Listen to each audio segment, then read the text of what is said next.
अस्सलाम वालेकुम। क्या हाल है, कैसे हैं आप लोग? अ, जैसे आप लोगों ने पिछले चैप्टर में पढ़ा, हम लोगों ने इंडिफरेंस का एनालिसिस को किया। उससे पहले मैं आपको, जब हम लोग लाइव क्लासेस में होते थे, तो जो हम लोगों ने यूटिलिटी एनालिसिस किया था, they both were included in the consumer behavior chapter, जहां we were trying to find out how consumer can maximize his utility. Now we are moving towards the production function. Production function या जो production theory है, आपको याद है मैं हम लोगों ने जब शुरू में बात की थी, तो मैंने आपसे जब ऑब्जेक्टिव माइक्रो इकोनॉमिक्स के डिस्कस किए थे, तो मैंने आपसे कहा था कि एक तो हम चाहते हैं कि हम कंज्यूमर को बता सकें कि वो कैसे मैक्सिमम यूटिलिटी गेन कर सकता है, and at the same time हम प्रोड्यूसर को बता सकें, उसके लिए फाइंड आउट कर सकें कि वो किस तरह मैक्सिमम प्रॉफिट मालूम कर सकता है अपने लिए, वो कौन से मेथड है, वो कौन सी चीजें हैं जिनको वो फॉलो करके मैक्सिमम प्रॉफिट की तरफ जा सकता है.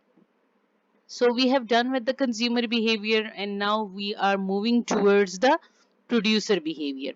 अब प्रोड्यूसर कंज्यूमर बिहेवियर के लिए हमने कंज्यूमर को की चॉइसेस को जहन में रखा था, उसके पैसों को जहन में रखा था.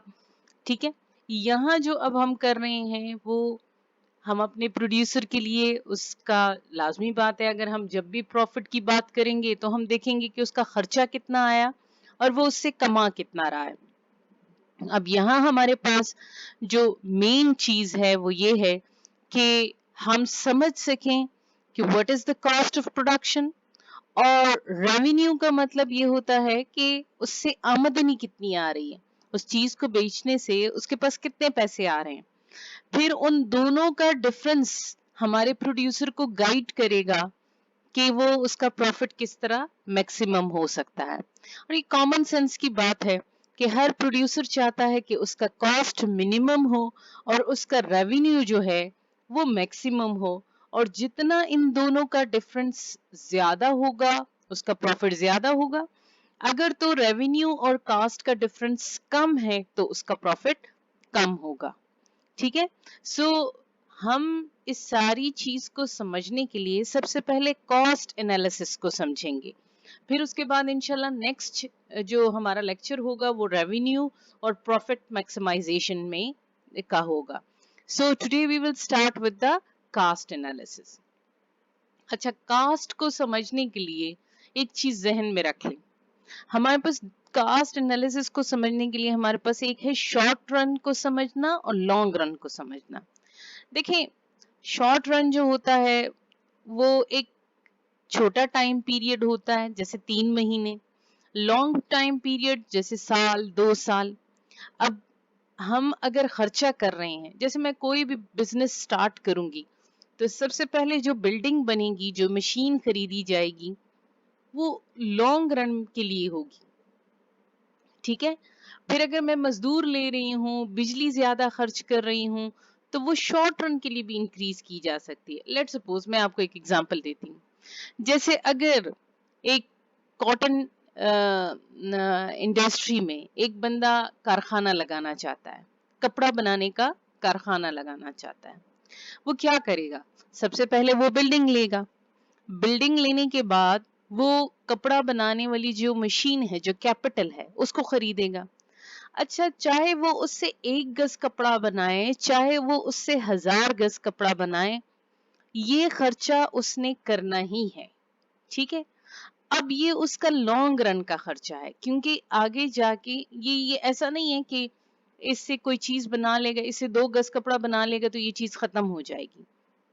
लेकिन जो कुछ चीजें हैं जो कि वो यानी ऐसे जैसे रॉ मटेरियल है कपास, जितनी ज्यादा वो कपास खरीदेगा वो उससे ज्यादा कपड़ा बनाएगा. कम कपास खरीद के मशीन के साथ यूटिलाइज करेगा तो कम कपड़ा बनाएगा. अगर ज्यादा बिजली कंज्यूम करेगा तो ज्यादा कपड़ा बनाएगा. अगर ज्यादा मजदूर रखेगा तो ज्यादा कपड़ा बनाएगा. ये जो उसने लॉन्ग रन के लिए खर्चा किया होता है ना, ये फिक्स कैपिटल कहलाता है. क्या कहलाता है? Fix capital. फिक्स कैपिटल का मतलब ये होता है कि चाहे आप जो कुछ भी बनाना चाहें, ये खर्चा आपने लाजमी करना है। ठीक है। अब ये जो फिक्स कैपिटल है, इसके साथ आप कुछ वेरिएबल कॉस्ट होती है, वेरिएबल फैक्टर होते हैं। जैसे अब अगर वो मजदूर ज्यादा लेगा तो ज्यादा बना सकता है, कपास ज्यादा खरीदेगा तो ज्यादा कपड़ा बना सकता है। लेकिन वो जो फिक्स कैपिटल है उसका, वो खर्चा उसका उतना ही रहेगा, चाहे वो उससे 1 गज कपड़ा बनाए, चाहे वो उससे 100 गज कपड़ा बनाए, चाहे 1000 गज कपड़ा बनाए, जो उस मशीन की कैपेसिटी है। अगर उस मशीन से 1000 गज कपड़ा डेली बन सकता है, तो वो 100 से लेके 1000 तक जितना भी बनाना चाहे, ये मशीन वो हर हाल में खरीदेगा। ठीक है। तो हमारे पास 2 किस्म के फैक्टर्स आ गए हैं, जो कि कोई भी अगर कोई प्रोडक्शन शुरू करेगा तो he has to face 2 type of product cost. एक है फिक्स कैपिटल यानी फिक्स जो खर्चा है उसका, एक है वेरिएबल फैक्टर। अब फिक्स कैपिटल में इजाफा करने के लिए उसको लॉन्ग पीरियड चाहिए, और वेरिएबल फैक्टर में इजाफा करने के लिए वो छोटे अरसे में भी, यानी अगर मुझे मजदूर चाहिए तो मैं अगले ही दिन मजदूर ले सकती हूँ, लेकिन अगर मुझे मशीन चाहिए और अगर मुझे नई बिल्डिंग चाहिए तो ये 1-2 साल लेगा। ठीक है। अब इसी चीज को, इन्हीं एग्जाम्पल्स को जहन में रखें और इस स्लाइड को पढ़ें। The short run is a period of time in which the quantity of at least one input is fixed and the quantity of other input can be varied. ठीक है। कहते हैं शॉर्ट रन वो period of time है जिसमें कि एक quantity at least one input is fixed. वो कौन सा इनपुट है? जैसे मैंने अभी आपको एग्जांपल दी। अब अगर शॉर्ट पीरियड है, ज्यादा टाइम नहीं है आपके पास, तो बिल्डिंग में तो इजाफा नहीं हो सकता। ठीक है। तो at least one input is fixed. कौन सा इनपुट है? इनपुट किसे कहते हैं? इनपुट उसे कहते हैं कि जो चीजें आप मिलाते हैं और उससे कोई चीज। आउटपुट किसे कहते हैं? आउटपुट क्वांटिटी को कहते हैं। जो चीज आप बना रहे हैं वो क्वांटिटी है। जैसे मैं आपको एक एग्जांपल दूं। अगर मैं कह रही हूं कि हम कागज बना रहे हैं, कागज बनाने की फैक्ट्री है, तो आउटपुट क्या है? कितना कागज बनेगा, ये आउटपुट है। और इनपुट क्या है? भाई इनपुट ये है कि उसके लिए मशीन चाहिए, इनपुट ये है कि उसके लिए मजदूर चाहिए, इनपुट ये है कि उसके लिए जो है वो जो भूसा है या वो जो भी कागज जिस भी चीज से बनता है, वो अगर गत्ता है तो भूसा लगता है, अगर कागज है तो उसके लिए भी कुछ इन रॉ मटेरियल होता है। तो ये सारी चीजें इनपुट है। ठीक है। बिजली लगेगी कारखाने को चलाने के लिए, ये सारे इनपुट हैं। ये इनपुट मिलेंगे तो आउटपुट बनेगा। अगर इनपुट नहीं मिलेंगे, इनपुट कौन कौन से होते हैं? अगर लैंड है, लेबर है, कैपिटल है, इंटरप्रेन्योर है, ये सारे इनपुट्स हैं। यानी जो हमारे 4 फैक्टर ऑफ प्रोडक्शन है वो इनपुट है। जब वो मिल जाते हैं और कोई चीज बना लेते हैं तो हम उसको आउटपुट कहते हैं। अब दोबारा इसको रीड करें। The short run is a period of time in which the quantity of at least one input is fixed and the quantities of other inputs can be varied. Input building है जो कि fix है, और quantity of other inputs यानी labour है, labour है, raw material है, बिजली है, ये वेरी कर सकते हैं, तब्दीली आ सकती है इनमें। And long run is a period of time in which the quantity of all inputs can be varied. अब देखिए वो शॉर्ट पीरियड था, उसमें बिल्डिंग में इजाफा नहीं हो सकता था, तो वहां एक इनपुट फिक्स था। अब लॉन्ग रन चूंकि लंबा अरसा है, इसमें बिल्डिंग में भी इजाफा हो सकता है।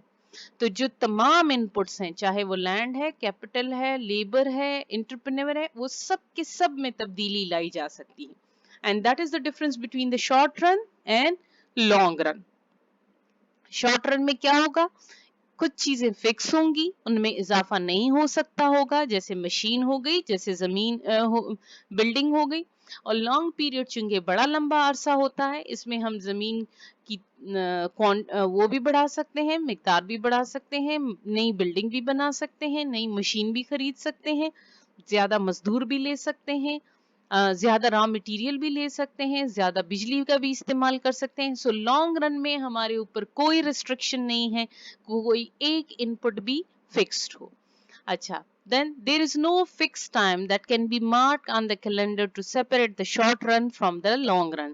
The short run and long run distinction varies from one industry to another. अच्छा, अब देखिए, हम वो ये कहते हैं कि आप शॉर्ट रन के लिए कोई खास वक्त नहीं कह सकते, लॉन्ग रन के लिए भी कोई टाइम पीरियड नहीं कह सकते। मैं ये नहीं कह सकती कि शॉर्ट रन 3 मंथ्स का होता है और लॉन्ग रन जो होता है वो 1 ईयर के लिए होता है। अगर ये बात मैं कहूंगी तो किसी एक खास इंडस्ट्री के लिए कहूंगी, यही बात दूसरी इंडस्ट्री के लिए मुख्तलिफ होगी। उनका जो शॉर्ट पीरियड होगा, शॉर्ट रन जो होगा उनका, हो सकता है वो 1 साल हो, जो उनका लॉन्ग रन होगा हो सकता है वो 10 साल हो। तो it varies with the industry to industry. In short, the long run and the short run in microeconomics are entirely depend on the number of variable and are fixed inputs that affect the production output. यानी आपका जो output है that is entirely dependent on the inputs. और inputs कौन से हैं? Land, labour, capital और entrepreneur. और उन इनपुट्स में से क्या होता है, कुछ फिक्स्ड होते हैं और कुछ वेरिएबल होते हैं। हमने बात बार बार कर ली कि फिक्स वो होते हैं कि जिनको शॉर्ट रन में हम इजाफा नहीं कर सकते। अच्छा, शॉर्ट रन में कुछ फिक्स होते हैं और कुछ वेरिएबल होते हैं। लॉन्ग रन में क्या होते हैं? लॉन्ग रन में तमाम के तमाम वेरिएबल होते हैं, क्योंकि वो चेंज हो सकते हैं। वेरिएबल का मतलब ये है कि चेंज हो सकते हैं। शॉर्ट रन में कुछ चीजें फिक्स होंगी, कुछ वेरिएबल होंगी। लॉन्ग रन में वो क्या होंगी? सारी की सारी वेरिएबल होंगी। Is it clear? Short run में कुछ फिक्स है और कुछ वेरिएबल है, लॉन्ग रन में क्या है? तमाम की तमाम वेरिएबल हैं। अच्छा जी, example of short run versus long run. Consider the example of a hockey stick manufacturer. A company in that industry will need the following manufacture in its stick. क्या चाहिए उनको? Raw material such as lumber, labor, machinery, a factory. For the production of hockey, we can increase the number of labor and raw material in short period. But for establishing a new factory, we need a long period of time. Is it clear? वही बात जो मैं पीछे आपको example में कर रही हूँ बार बार, कि शॉर्ट पीरियड में, अब जैसे इन्होंने लिखा है कि लेबर को भी बढ़ाया जा सकता है, रॉ मटेरियल को भी बढ़ाया जा सकता है, लेकिन एक नई फैक्ट्री को स्टैब्लिश करने के लिए आपको एक बहुत बड़ा टाइम पीरियड चाहिए। अच्छा, ये हो गई, ये शॉर्ट पीरियड और लॉन्ग पीरियड समझाने का मकसद यही था कि आगे कास्ट भी हमारी कुछ फिक्स कॉस्ट होती है और कुछ वेरिएबल कास्ट होती है। तो सबसे पहले अब कास्ट में हम दो किस्म की एनालिसिस करेंगे। एक हम कहेंगे शॉर्ट रन कॉस्ट एनालिसिस, एक हम करेंगे लॉन्ग रन कॉस्ट एनालिसिस। वो इसलिए कि शॉर्ट रन में तो फिक्स और वेरिएबल होते हैं अलग अलग, और लॉन्ग रन में तो तमाम के तमाम वेरिएबल होते हैं, तो इनकी जो कॉस्ट एनालिसिस है वो दोनों का डिफरेंट होगा। अच्छा, पहले कॉस्ट एनालिसिस कहते हैं, by the cost of production is meant the total sum of money required for the production of a quantity of output. Production cost includes material cost, rent cost, wage cost, and interest cost. अब अगर you can look into the definition, आप देखें material cast जो है वो आपका raw material है, हो सकता है ये लैंड से पैदा होने वाली कोई चीज हो, रेंट भी आपका लैंड में आ जाता है, वेज आपका लेबर आ जाता है, इंटरेस्ट आपका कैपिटल आ जाता है, और इसी वेज कास्ट में आपकी इंटरप्रेन्योरेबिलिटी भी आ जाती है। यानी आपके जो फैक्टर ऑफ प्रोडक्शन पे जितने पैसे लगते हैं उस सबको मिला के अगर आप ऐड कर दें, सम उनका मालूम करें, टोटल सम उनका मालूम करें, तो ये आपकी क्या है? ये कॉस्ट ऑफ प्रोडक्शन है। Short run is a period of time over which at least one factor remain constant या fixed. अब वही वाली बात है, लैंड और फैक्ट्री कांस्टेंट होगी। अच्छा, fix cost occurs only in short term. हम बार बार बात कर चुके हैं कि ये वेरिएबल कॉस्ट, यही फिक्स कॉस्ट लॉन्ग रन में क्या हो जाएगी? वेरिएबल हो जाएगी, क्योंकि हमारे पास बड़ा टाइम होगा और उसमें हम इसको इजाफा कर सकते हैं। अच्छा, fix cost does not change with the production quantity in the short run, that is building. आप देखें, फिक्स कॉस्ट जो है वो शॉर्ट रन में कहीं भी उसमें इजाफा नहीं हो सकता। इसीलिए अगर आप देखें क्वांटिटी जो शुरू से अगर जीरो भी है तब भी ये, जब भी हम कोई फैक्ट्री शुरू करते हैं तो अभी वो कुछ भी नहीं प्रोड्यूस कर रही होती, तब भी हमारी बिल्डिंग और मशीन पे खर्चा हो जाता है। तो अब यहाँ देखें तो आपके पास क्वांटिटी जीरो है तब भी कुछ ना कुछ फिक्स कास्ट है, और जब क्वांटिटी बढ़ती जा रही है तो फिक्स कास्ट में इजाफा नहीं हो रहा, क्योंकि वो एक ही फैक्ट्री है। जब लॉन्ग रन होगा तो हम इसमें इजाफा कर सकते हैं, शॉर्ट रन में हम इसमें इजाफा नहीं कर सकते, इसीलिए ये एक स्ट्रेट लाइन है पैरेलल टू हॉरिजॉन्टल एक्सिस। अच्छा, variable cost, any resources which can be varied to increase or decrease with the rate of output is variable cost of the firm, that is labor, electricity, raw material। अच्छा, जो भी resources, जैसे हमने बात की कि बिजली हम ज्यादा इस्तेमाल करेंगे, लेबर हम ज्यादा ले लेंगे, रॉ मटेरियल हम ज्यादा ले लेंगे तो हम ज्यादा चीजें बना सकते हैं, और अगर हम इनको कम लेंगे तो हम कम चीजें बना सकते हैं। तो इसीलिए वो कहते हैं कि if you can increase the resources so you will have more output, and if you decrease the resources you will have less output। ठीक है, तो ये जो इसकी वेरिएबल कास्ट है इसको हमने y एक्सिस पे लिया है, और जो क्वांटिटी है उसको हमने x एक्सिस पे लिया है, और आप देख रहे हैं कि जिस जिस तरीके से जितना आप वेरिएबल कास्ट को बढ़ाते जा रहे हैं आपकी क्वांटिटी बढ़ती जा रही है। Is it clear? अच्छा, अब टोटल कास्ट क्या होगी? भाई आपने फिक्स कास्ट को एक्सप्लेन कर लिया, वेरिएबल कास्ट आपको क्लियर हो गई। अब टोटल कास्ट, लाजमी बात है जब हम अपना टोटल खर्चा मालूम करेंगे तो वो क्या होगा, हमारी फिक्स कास्ट को जब हम प्लस करेंगे अपनी वेरिएबल कास्ट के साथ तो हमारे पास टोटल कास्ट आ जाएगी। ठीक है, अब ये जो आपके पास ये दोनों कर्व हैं, इन दोनों को आप प्लस करेंगे तो आपका टोटल कास्ट का कर्व इसके बिल्कुल ऊपर आ जाएगा। इन दोनों को प्लस करने से आप देखें ये बिल्कुल इस टोटल वेरिएबल कास्ट के पैरेलल ऊपर जा रहा है। ये क्यों इससे ऊपर है? इसलिए कि इसमें फिक्स कास्ट ऐड हो गई है। ठीक है ना, ये जो टोटल वेरिएबल कास्ट है इसमें फिक्स कास्ट ऐड हो गई है, इसलिए ये कर्व ऊपर शिफ्ट हो गया। आगे जाके मैंने ये सारा कुछ आप लोगों के लिए टेबल भी बनाई हुई है, ग्राफ भी बनाया हो, उससे आप लोगों उन कैलकुलेशन से आप लोगों को क्लियर हो जाएगा। ठीक है, अच्छा, फिर एवरेज कास्ट है। एवरेज कॉस्ट का मतलब ये होता है कि एक आइटम बनाने पे कितना खर्चा आ रहा है। जैसे देखें, अगर मैं आपसे कह रही हूं कि भाई इस फैक्ट्री में का जो खर्चा है वो 2 करोड़ रुपए है, तो आप पूछेंगे नहीं कि कितनी क्वांटिटी आप बना रहे हैं और एक चीज के बनाने पे कितना खर्चा आ रहा है। The entrepreneur are no doubt interested in the total cost, but they are equally interested in the cost per unit of the product। कि एक चीज की कीमत, एक चीज का खर्चा कितना है, क्योंकि जब हमें उसका खर्चा पता चल जाएगा तो हम उसकी कीमत को डिटरमिन कर सकेंगे। अब आप देखें, आपकी जो टोटल कास्ट है उसको आप क्वांटिटी पे, यानी कि चीजें कितनी बन रही हैं, उस पे डिवाइड करेंगे तो आपके पास क्या आ जाएगा, एवरेज कास्ट। अच्छा देखें, इस इक्वेशन को जरा गौर से देखें, टोटल कास्ट किसके बराबर है, फिक्स कास्ट, और वेरिएबल कास्ट को आप ऐड करते हैं तो टोटल कास्ट बनती है आपकी। और जब आप एवरेज टोटल कास्ट, ऊपर हमने टोटल कास्ट को क्यू पे डिवाइड किया है, तो हमने टोटल कास्ट की जगह लिख दिया है कि total cost is equal to total fix cost plus total variable cost. अब अगर हम फिक्स कास्ट को क्वांटिटी पे डिवाइड करते हैं तो हमारे पास आता है एवरेज फिक्स कास्ट। ये गलती से यहाँ लिखा हुआ है एवरेज टोटल कास्ट, असल में ये एवरेज फिक्स कास्ट है। पहला है एवरेज का टोटल कास्ट, फिर है एवरेज फिक्स कास्ट, फिर प्लस है एवरेज वेरिएबल कास्ट।